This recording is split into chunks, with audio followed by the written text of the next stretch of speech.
FOMO Debunked, dedicated to my mentees. Hi, everyone.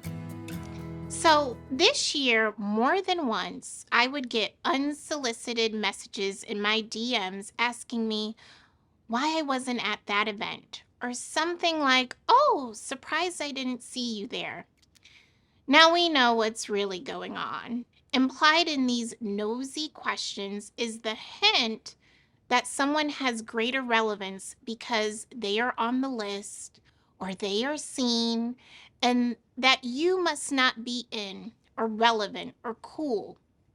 Yes, some of the ways of being from high school sadly follow us into the workplace. I'm going to keep it 100% real with you.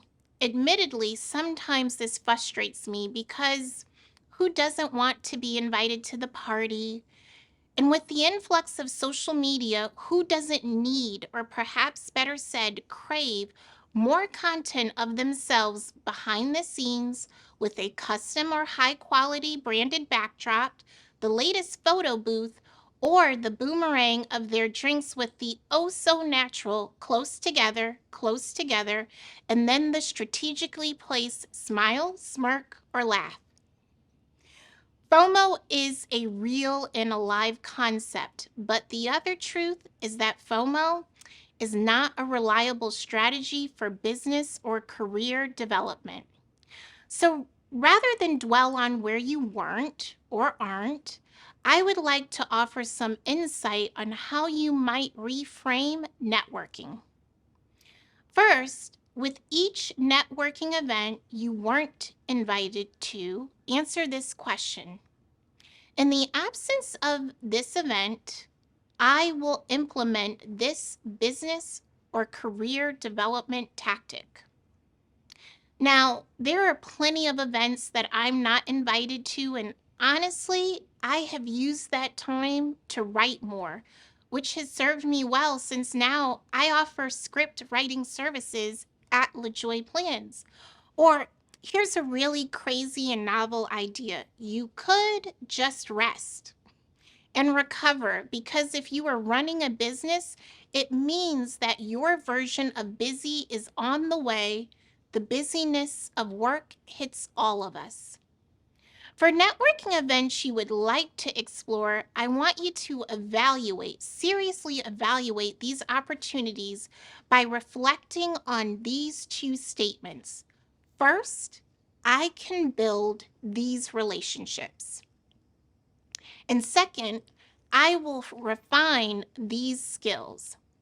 Now, your answers to these prompts are critical indicators of whether or not this is an event you should attend.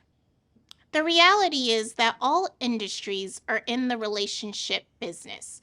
So, if organic relationship building is not a core piece of the event, if it's performative, it is probably better for you to schedule an informational coffee or lunch date with someone.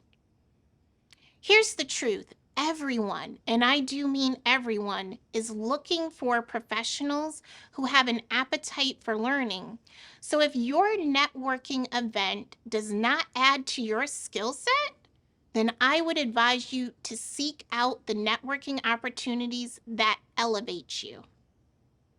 Recently, I heard at IMEX America in Vegas that FOMO is actually not the fear of missing out, but rather the fear of missed opportunities.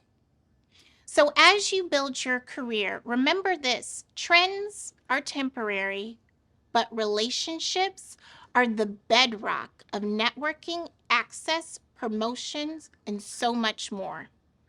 So, do me a favor and don't let those opportunities pass you by. In my view, that's what really matters. Oh, and when people ask me, why wasn't I there? My answer is simple: I was working. Till the next moment.